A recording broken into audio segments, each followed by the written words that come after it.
It was a dark and stormy night in the small town of Millfield. Detective John Blake was driving through the deserted streets, his headlights cutting through the dense fog. He had been called to investigate a robbery at the local jewelry store, and he was determined to get to the bottom of it. As he pulled up to the store, he saw that the front door had been smashed open. He got out of his car and cautiously approached the entrance, his hand on his revolver.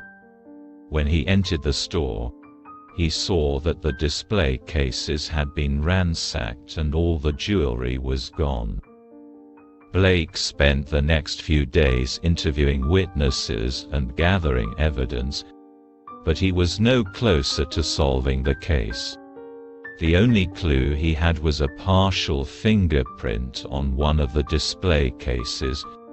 He ran the print through the database, but it didn't match anyone in the system. As the days turned into weeks, Blake became more and more frustrated. He knew that the longer the case went unsolved, the less likely it was that he would find the culprit. But just when he was about to give up, he received an anonymous tip. The tipster told him that the jewelry had been stolen by a group of thieves who were planning to sell it on the black market. Blake followed up on the lead and discovered that the thieves were holed up in an abandoned warehouse on the outskirts of town.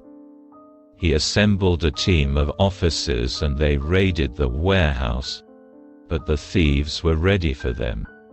They had set up booby traps and ambushes throughout the building, and the officers were caught off guard. Blake managed to escape, but several of his team members were injured. Determined to catch the thieves, Blake went back to the drawing board. He studied the evidence and the crime scene, looking for any clues he might have missed. And then, it hit him. The partial fingerprint he found at the scene matched a man named Jack Riley, a notorious thief who had been on the run for years.